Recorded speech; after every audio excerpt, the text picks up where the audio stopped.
Sophia, good to see you back. I'm glad to see you're safe. I wanted to ask you about what's happening in Kharkiv, Sophia.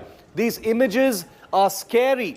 The Ukrainian government says that Kharkiv is in Ukrainian control right now, but this is a city that is being progressively destroyed by Russian forces. We've got 4 images on our screen, Sophia. Cruise missile attack, overnight shelling. There are rocket attacks that are happening this morning at a military academy in Kharkiv and the police headquarters building. It's a city that's isolated, completely besieged, and it's being destroyed with each passing hour, Sophia. Unfortunately, Moscow Federation is doing everything to make a disorder and to make a panic in Ukraine. And I think there are 2 main reasons why they are bombing Kharkiv so heavily. One of the reasons is that Kharkiv is a symbol of Ukraine as well, as it used to be one of the first capitals of Ukraine at the beginning of the 20th century. And also a lot of famous people of Ukraine have been born there in Kharkiv throughout centuries. So they want to destroy a symbol of Ukraine. Another possible reason for it is that they expected that Russian-speaking Kharkiv will meet Moscow army with flags, with greetings, and will be more than happy to join the Moscow Empire. But Kharkiv is Ukrainian city, and now people speak there primarily Russian language. Now they start to speak Ukrainian heavily because it's a question of security. Kharkiv decided that they will fight for their country and for their city. And as the people are so brave there, Putin wants to do everything to erase Kharkiv from its place. Sophia, what does he want with Kharkiv? What does Putin want with Kharkiv? Why does he want Kharkiv? And why is the Russian army trying to destroy everything there? Because Kharkiv is Ukraine. Kharkiv decided not to be a part of Moscow Federation. Putin expected that Kharkiv will become one more people's republic as the fake republics of so-called LNR and DNR in Donbass. But Kharkiv withstands Moscow aggression. Therefore, this is kind of revenge for it. And right now, they are keeping strong. The Ukrainian army, Ukrainian soldiers, and Ukrainian volunteers are fleeing to Kharkiv as well to strengthen defense. But I cannot understand why they shelled today the university, and that is the total. The picture to the world that the Moscow Federation is just ruining the civilian infrastructure and just revenging our will to be independent. What are you hearing from Kharkiv? What are you hearing personally from Kharkiv, Sophia? I'm sure you know people there as well. I'm sure you have, friends and family in Kharkiv. What are you hearing from there? Are they safely out? There are so many civilians still there. It's the city where an Indian student also died yesterday. In Kharkiv lives my aunt and 2 my sisters-in-law. Yeah. And today I've got the message that the situation is very hard, and they were shelling all night long. The total invasion, the total attack is going on Kharkiv. But they are keeping strong, they are coordinating, and they try to do everything to protect each other. But I have bad news also from Zhytomyr. It's also a city on the north of Ukraine. There was a heavy shelling as well. And they attacked the maternity house, the hospital where the children are being born. So, luckily, the mothers and children, newborn children, were evacuated in advance. But actually, they attacked the maternity house. I cannot understand, and I totally agree with the President Biden and with other leaders that Putin is mentally ill. He is mad.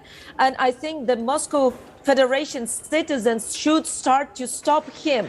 It's total madness what is going on right now in Ukraine.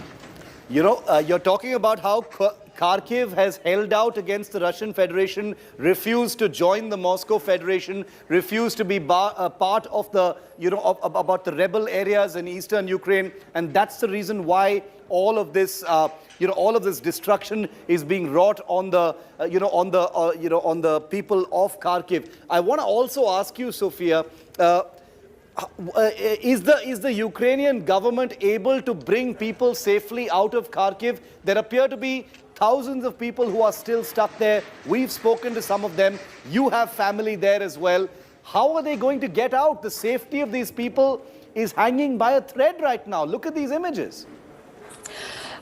The situation is not easy, but we are trying to get people from Kharkiv to Kyiv, and then from Kyiv to try to get them to the western Ukraine. There are a lot of trains that are still going, and they are evacuating people. But you have to understand, there are a lot of people that do not want to leave Kharkiv. Yeah. They are fighting for it. And do you know that after the war started, more than 80,000 of Ukrainians, primarily Ukrainian men, returned from abroad where they were making money to become soldiers to fight for Ukraine. Amazing. So they left safe places, they left financial good support, and they came to Ukraine. And I think more and more people fleeing.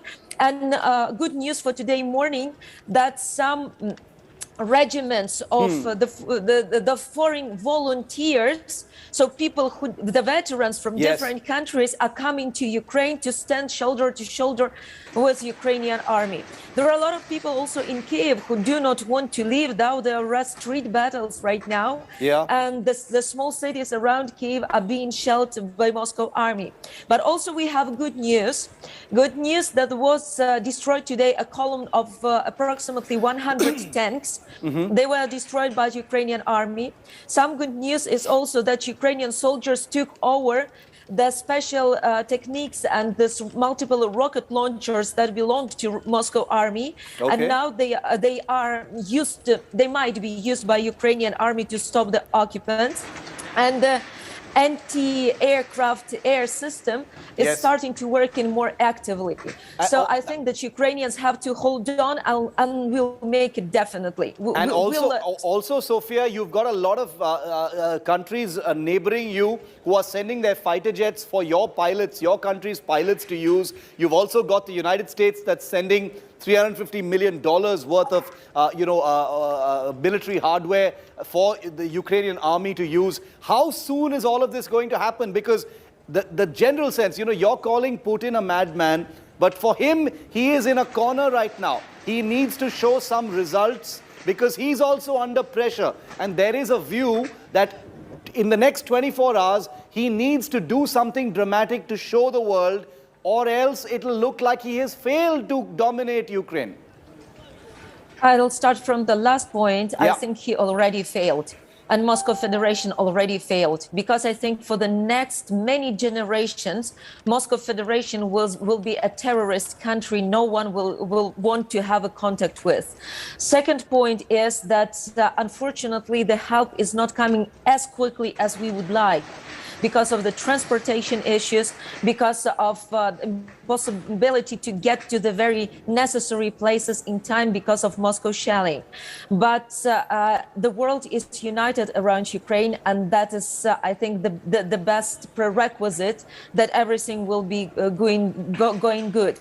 But you said about the seventh day of Putin's aggression, and according to the Bible, God created world in 7 days. I think this seventh day of war will be also very symbolical and very important for the world to put the final dot, to put the final mark in who is who in this world, and how we all of us should unite to protect human rights, to protect peace, to protect the life of civilian people.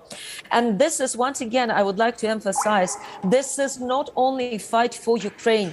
Ukrainians today are fighting in the name of all the world for our joint security, for our joint peace. Absolutely. And I think maybe it's not very diplomatic, but I think this is a high time for all the countries from which Moscow Federation had stolen territory or had put its own army on the territory of other countries.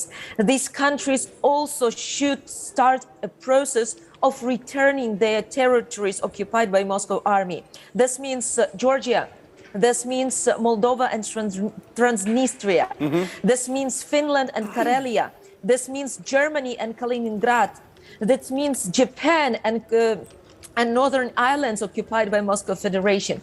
We need to attack it from, I mean, in the not to even not to attack, but we Okay. need to do the things that will prevent Moscow Federation to go bigger and to attack more other peaceful countries. We have to stop Right. all the resources for it.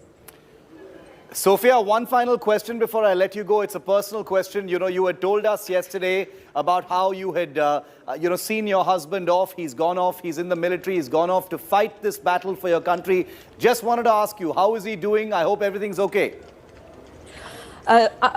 Thanks God, he is safe, and his friends are safe as well.